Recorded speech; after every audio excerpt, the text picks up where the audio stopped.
If you're in Seattle, and you need to buy or sell a home, we'll be right there for you. Because we're the realtors that you can trust. So go to ronanddonsitdown.com.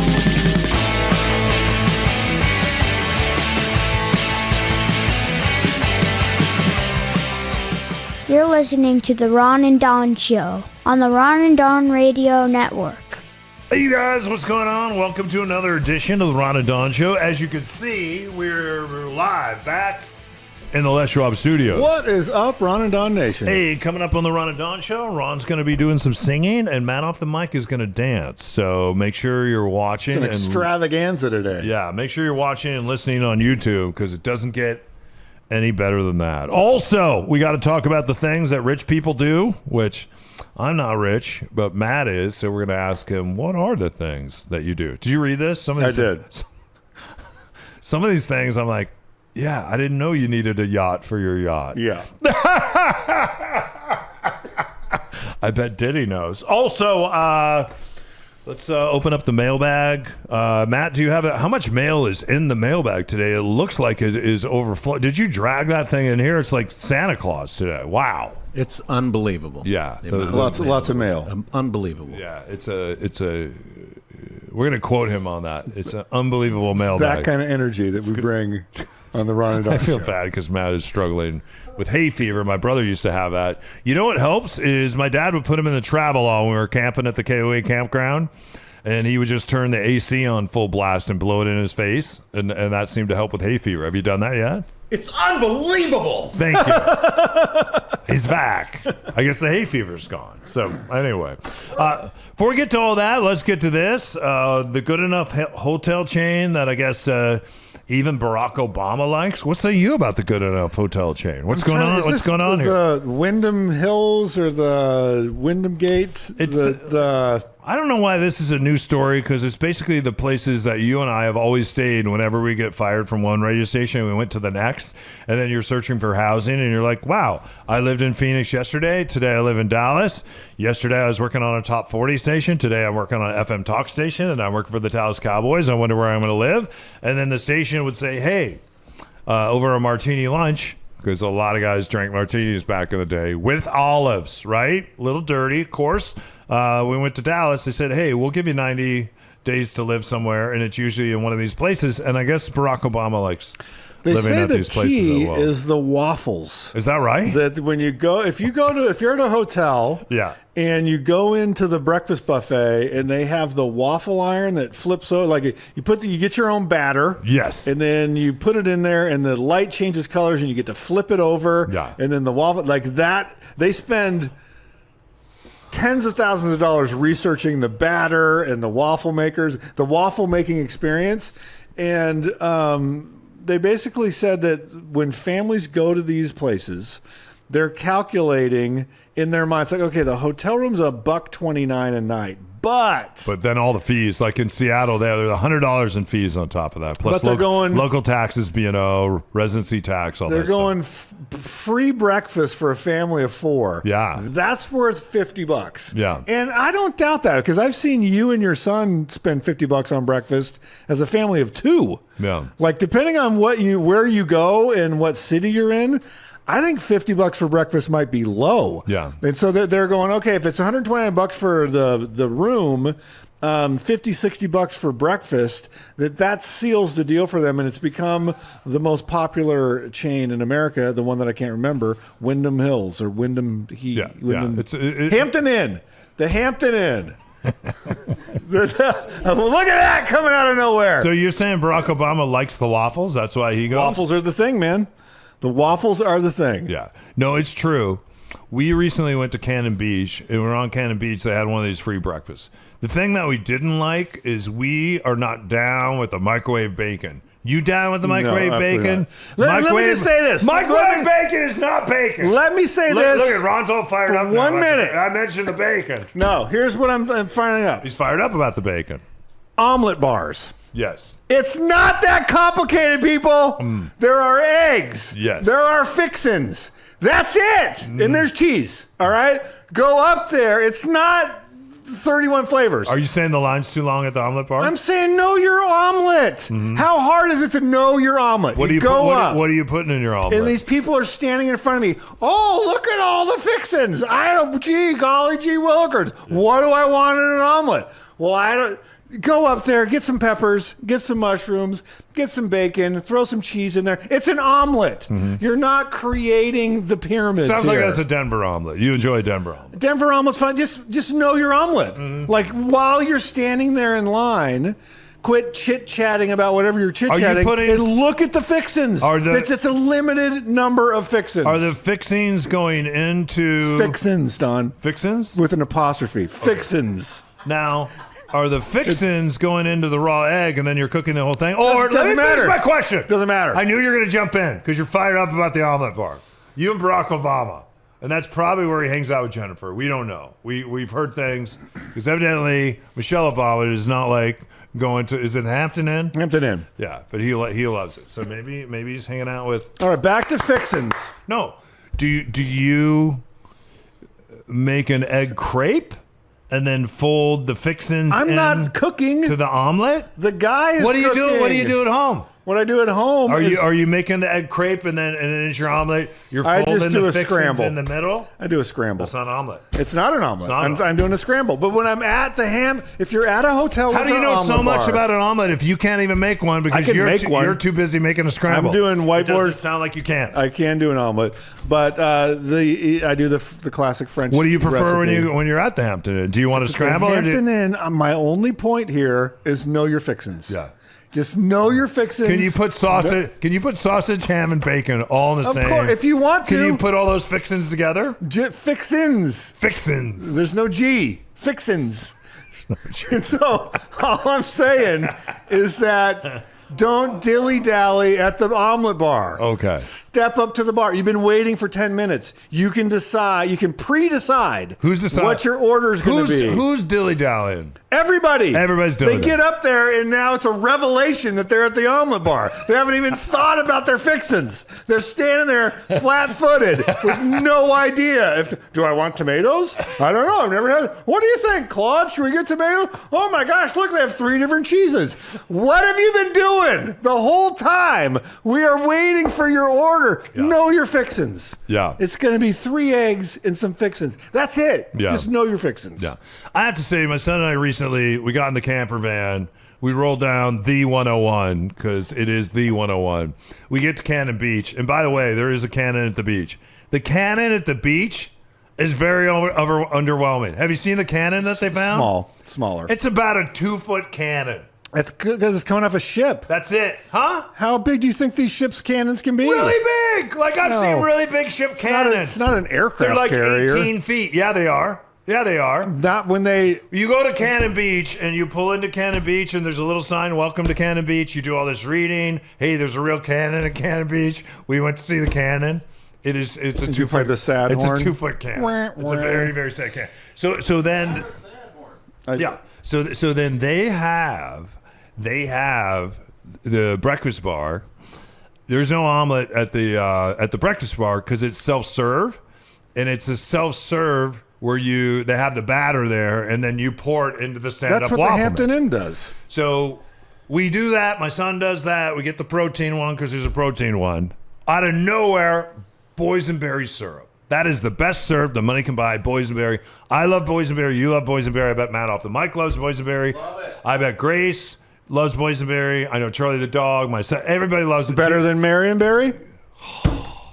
It's even Steven. Dude, the Marionberry. The Marionberry and the boysenberry. The IHOP even silver dollar special. Warm or cold? The silver dollar special. Do you want your syrup? Warm, of course. Warm or absolutely. Cold? Yeah. You got the Marionberry, the boysenberry, and then at IHOP they had the blueberry. IHOP though, it's all on the table and it's one sticky mess, and there's like 6 of them. So I don't go there unless I'm getting the Rooty Tooty Fresh and Fruity. All right. Moral of this segment. No, I'm not done. If you haven't learned anything from the Ron and Don show, I'm not done. If you haven't learned anything from the Ron and Don show, you get to go at nauseum. Know your fixins. And the fixins.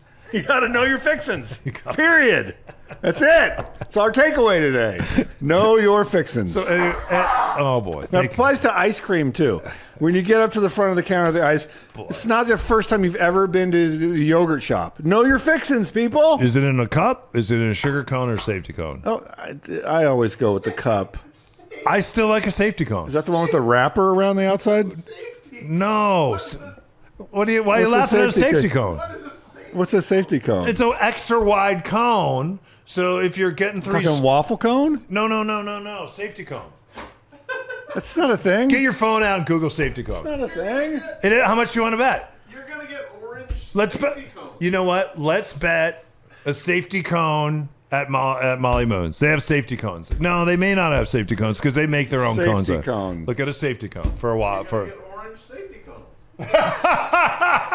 No, safety cone for ice cream. It's the white. It's the white cone. It's extra wide. That way you can put 2 or 3 scoops onto a safety cone. Everybody, that's a safety cone. See? You guys, I can't believe you don't. That's a safety cone. Am I right? It exists. Show Matt off the mic a safety cone. And Matt, it's what you already know. It's a safety cone. I can't believe that you guys are. Anyway, back to the waffle, real quick. Is we made this waffle in Cannon Beach where there is no real cannon. It's a cannon. I went and I spent $149 on the stand-up waffle maker, which is not really their waffle maker, but it's kind of a copy. I'm going to recreate this at home. That's what I have made that damn waffle over 6 times, and my son sits there at chair 1. We sit in chair 1 and chair 3 at our breakfast bar, and he just kind of nods his head. He's like, I'm like, how's the, hey. You want validation? I do. Totally, yeah. I always want validation. How's that waffle this morning, G-Force? He's like, still not as good as Cannon Beach. Know your fixins. More in a minute.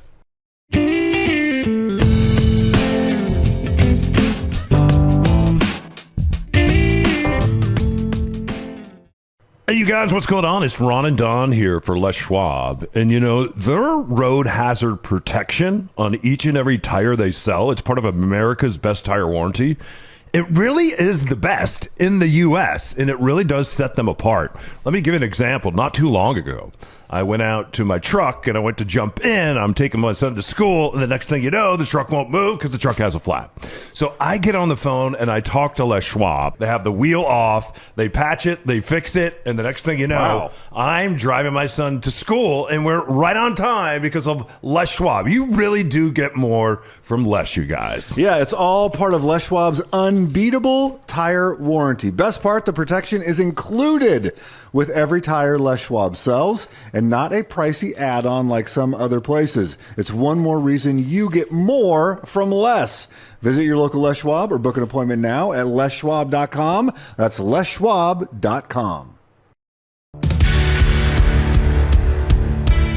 Today's show is made possible by your friends Ron and Don. When you're ready to sit down and strategize about your real estate journey, schedule your time with the guys at ronanddonsitdown.com.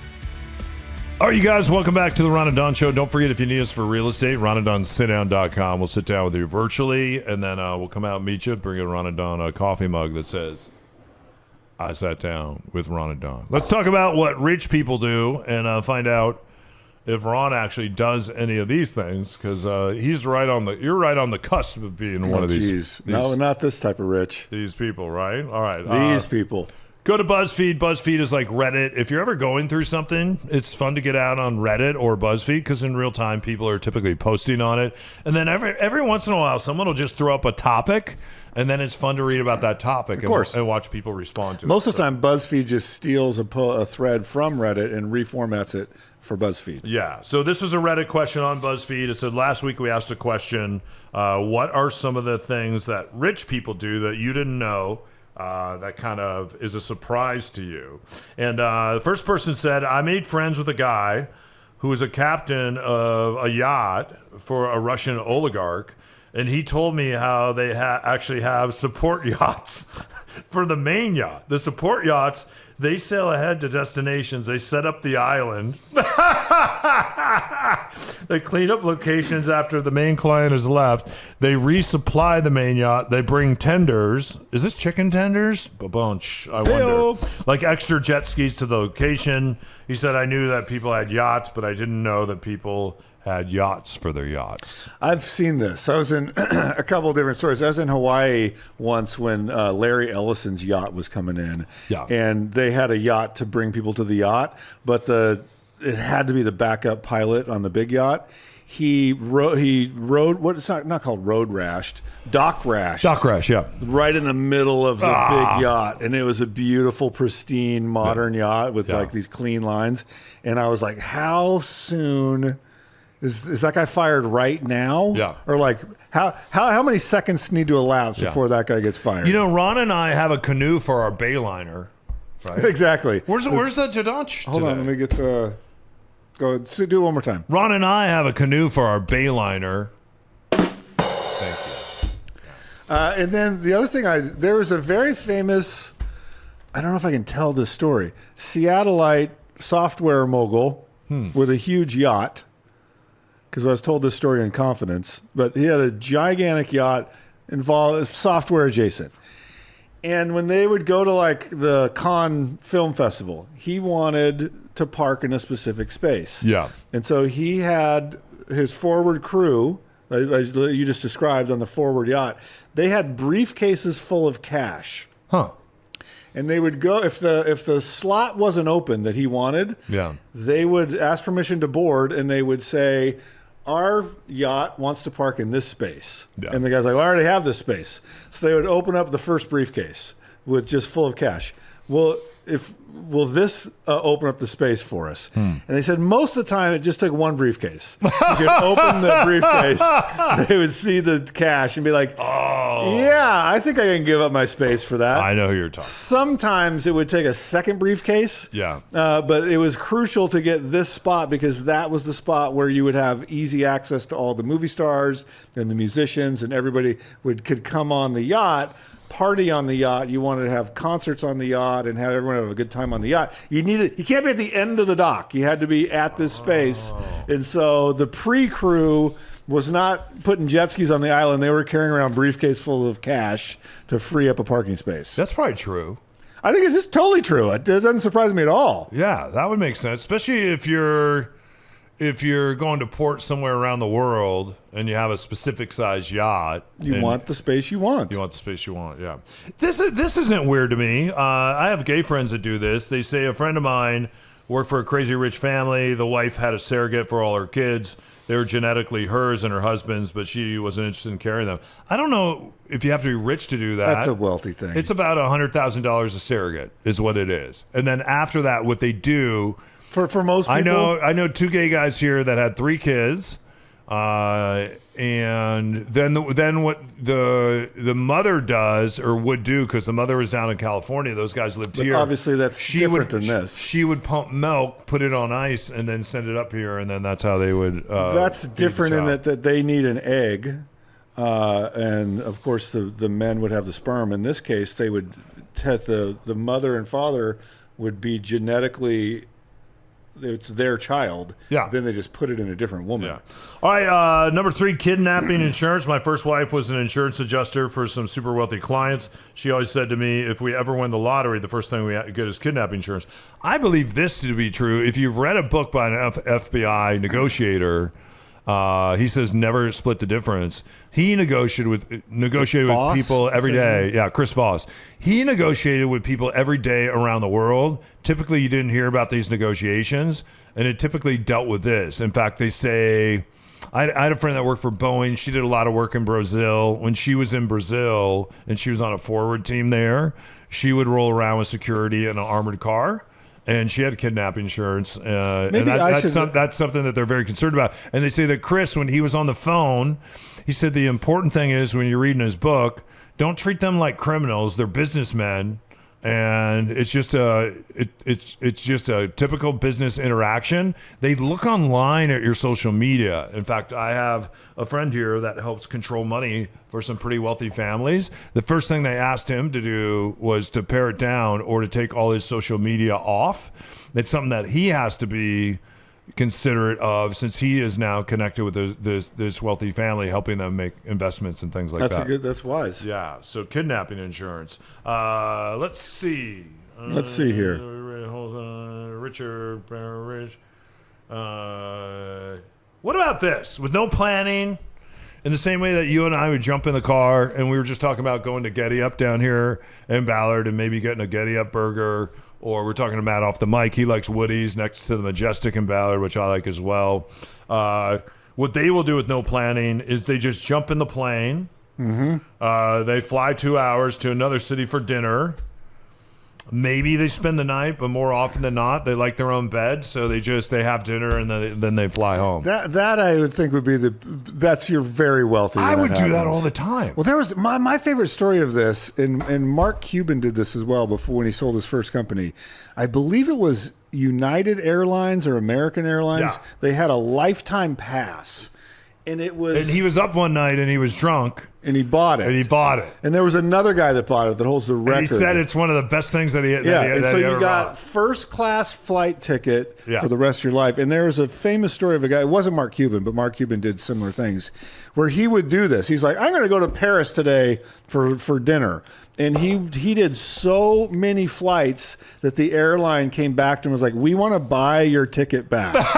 He's like, you are flying too much. And he refused. Yeah. He's like, this was the deal we made. Yeah. I bought it, and I'm going to use it as much as humanly possible. Yeah. All right, this one, when kids go to college, for very rich people, they'll buy a condo rather than put them in a dorm.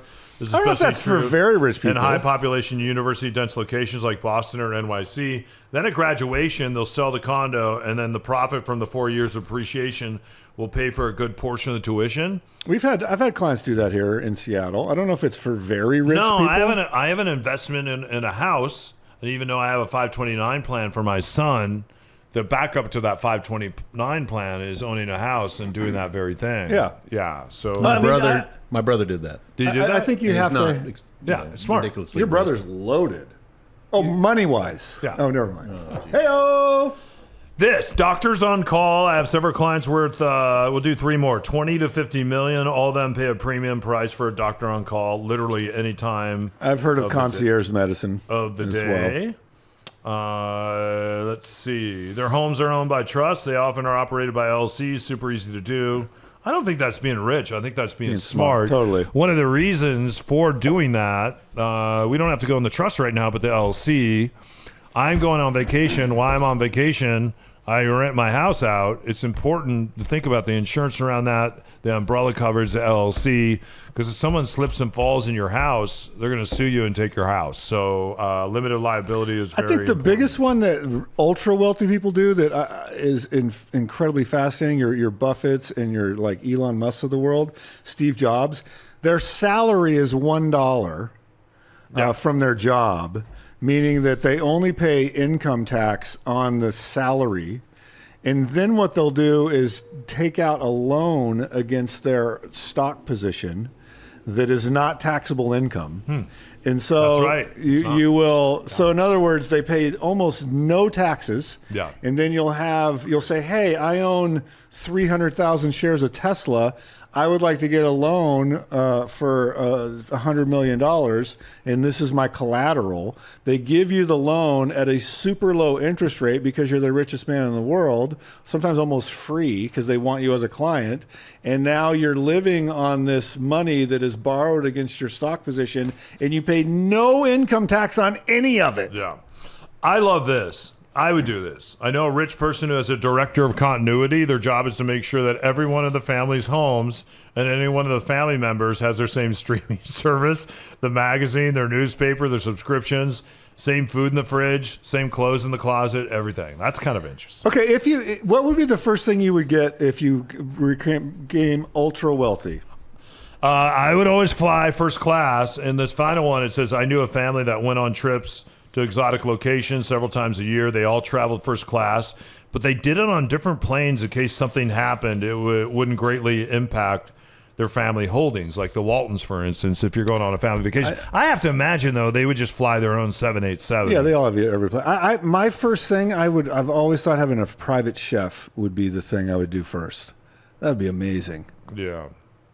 What about a bodyguard? If you need one, you need one. Yeah, I would have some really hot bodyguards. I knew exactly you were going there.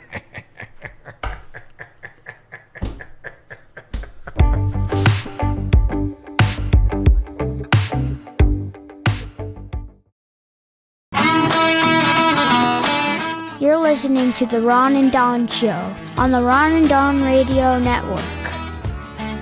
All right, you guys, welcome back to the Ron and Don Show. If you thought Santa had a lot in the sack on Santa Claus is coming to town, or was it A Year Without a Santa Claus, or was it Rudolph the Red-Nosed Reindeer, or was it Frosty's Shiny New Year? I don't remember, but he had a lot of presents in his sack. Wait till you see what Matt off the mic has today. He's mad off the mic, behind the scene, don't you know? It's mailbag time on the Ron and Don Show. It's mad off the mic, behind the scene, don't you know? It's mailbag time on the Ron and Don Show. Oh, here he is, ladies and gentlemen. Even with the hay fever, he's doing what he did because it's all he could do. Matt is here. He's off the mic. What do you have in the old mailbag for us today here, Matt? What's going on? Don, I've pre-selected a letter here. It's a real estate We're not question. supposed to pre-select. We're supposed to pretend like they're in the this mailbag. was- see, It's overflowing, and then you're supposed to pull it out and make a mailbag noise, and then there's. Did you guys? We didn't do this in rehearsal. We don't do rehearsal. There was no pre-selection and rehearsal. Anyway, all right, go ahead. randomly I guess selected we're, email. in the 30-year history of the Ron and Don Show, we've never pre-selected. It's always just been you dig down in the mailbag. That's what Santa does when he's coming to town. He just digs down, he sees what's in the sack, he pulls it out, and he throws it. So anyway, what do you have in the pre-selected mailbag today? Which is actually your crossword puzzle. What do you have? I've pre-selected a letter. It's a real estate letter. Can we hear the letter? Yes, why not? There it is. Dear Ron and Don. Oh, you want to hear the letter? Here's the letter now. Okay. I don't like this letter. I'm throwing it away. Okay, what else do you have? Dear Ron and Don, thanks for all the real estate info Of course. and for keeping us entertained over the years. Oh, wow. This must be from my mom, or your mom, Alice. No, this is from Audrey in Auburn. Okay. Always alliteration. I love Always. that. Always. Audrey and What does Audrey want to know? I'm not quite ready to sell my house, Good. but that day will come, and it's always fun to think about the process. It really is fun. I've been interested in real estate, but never, but that's not my career. Okay. Is there a question from Audrey in Auburn? Yes, she says, what's the difference between a realtor, a Oh. real estate agent, a broker, etc.? Do I need to hire and pay multiple people to help me, or is one person enough?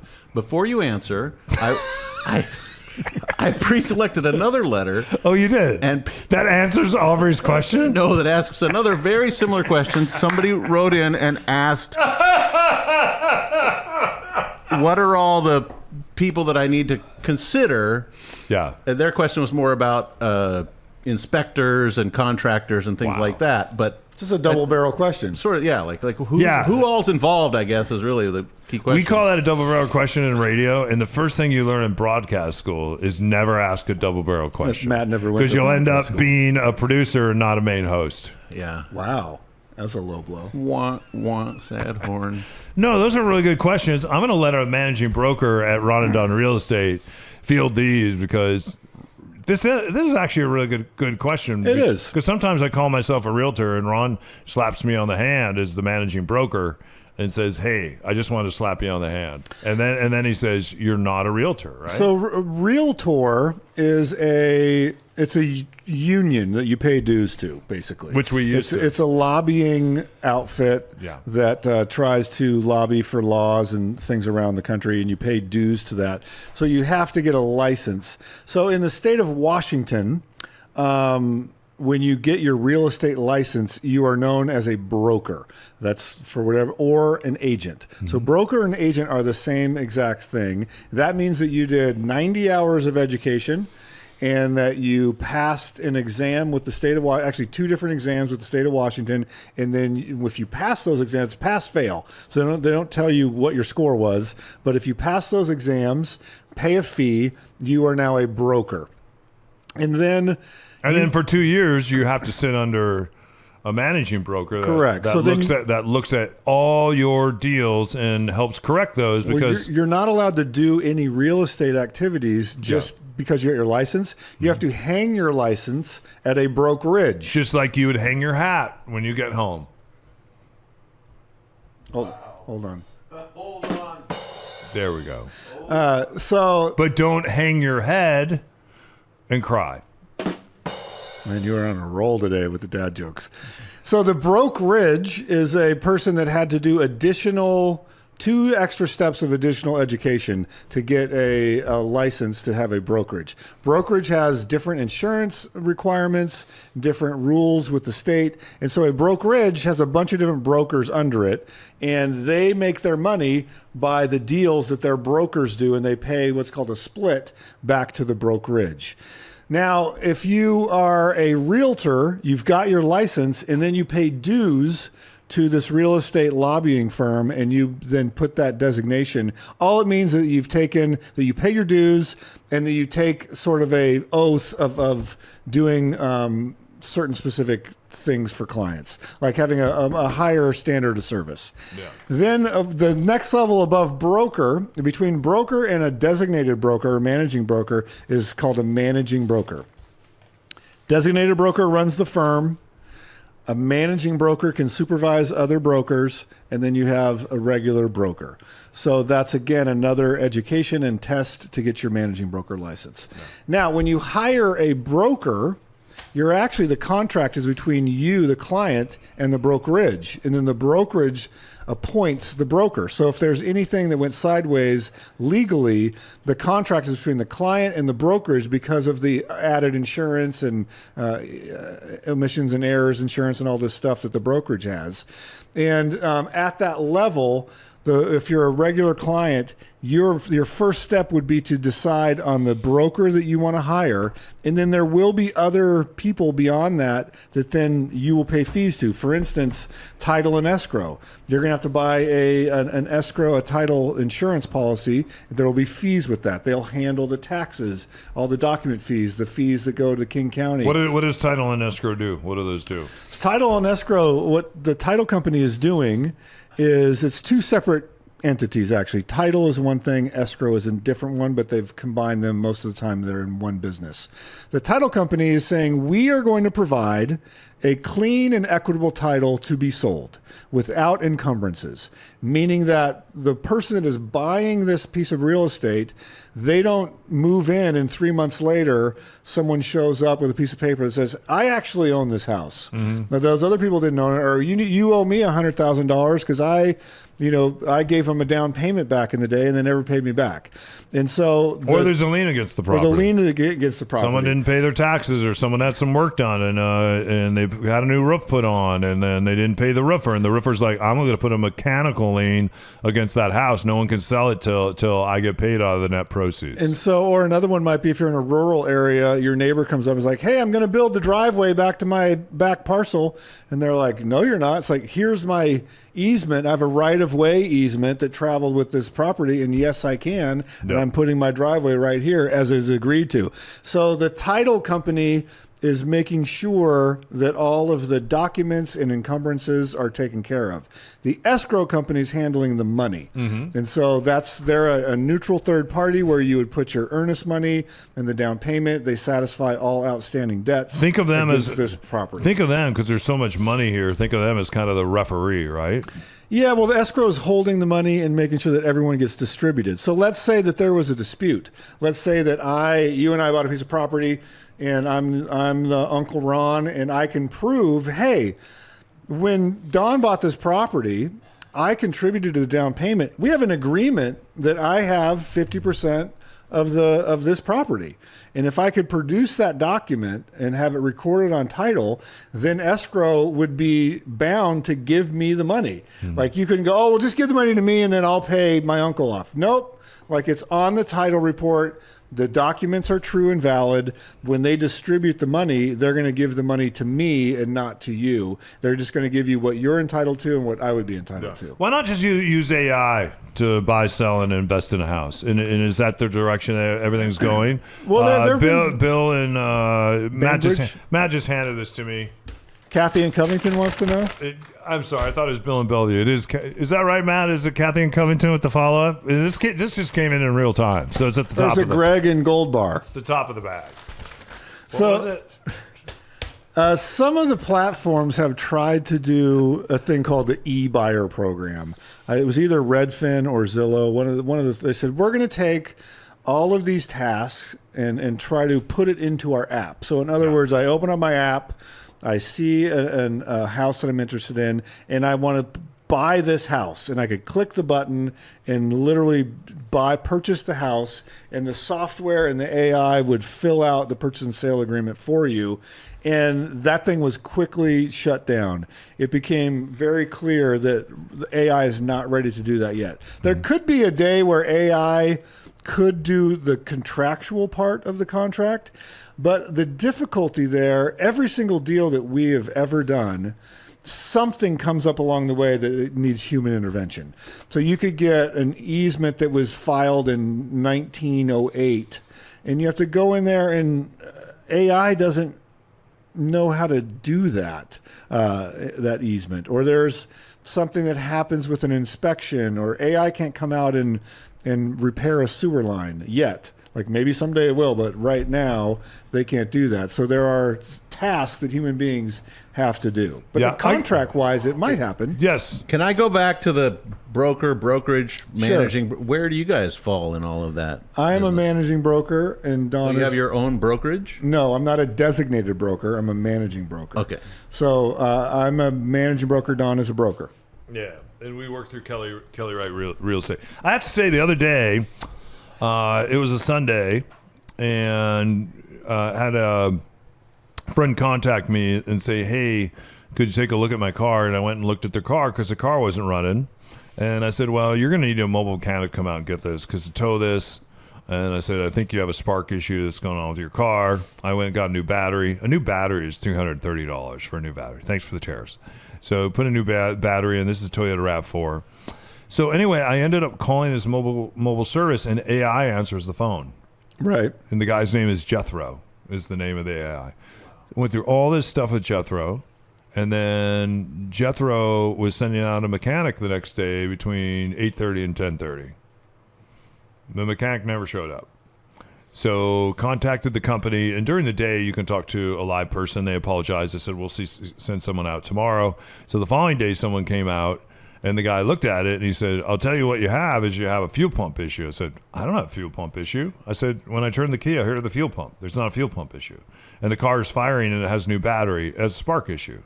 It's like, nope. And this guy was 5 hours late, by the way. So then he ends up just leaving. And I'm like, wait, why did I just, and I think they charged me $250. He goes, well, I came out to diagnose this for you. I said, well, I already had it diagnosed. It's a spark issue. I said, you don't fix things? He goes, no, I don't do that. That's Jethro. Yeah. So then I had to call him back. I am now 19, just fast forward, because there's a different mechanic out that's working on the car right now that I just text with. He goes, I don't know why you said you got a fuel pump issue. You have a spark issue. I'm $1,900 into this repair. And all you have to do is swap out the spark plugs and the spark plug wires. So I probably should have done it myself. But the AI has made it a mess. It's been an absolute mess. And I know in time that AI is going to get better. I'm experiencing this right now with Airbnb. You're training the Airbnb. They took one of my units offline the other day, and I cannot get it back on because AI decided that it needed a new sewer. Is the friend? I put a new sewer in. I sent them all the documentation for the sewer, And AI has decided that until it gets a new sewer, it is not allowing the listing back on. So then I called Airbnb and I talked to a person there. They're somewhere in it's somewhere in a foreign country. It's English is the second language. They're reading off a card and they're saying, "Yeah, we'll go ahead and we'll put it back on. Send us the documentation."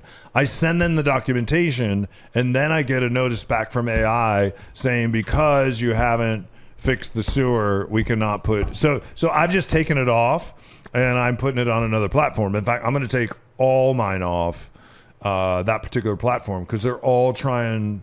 Airbnb is trying to do everything through AI right now. It's horrific. It's been very, very horrific. But before that, they were using people where English is their first language. Then it went to English as your second and third, which was pretty bad, but you could still get stuff done.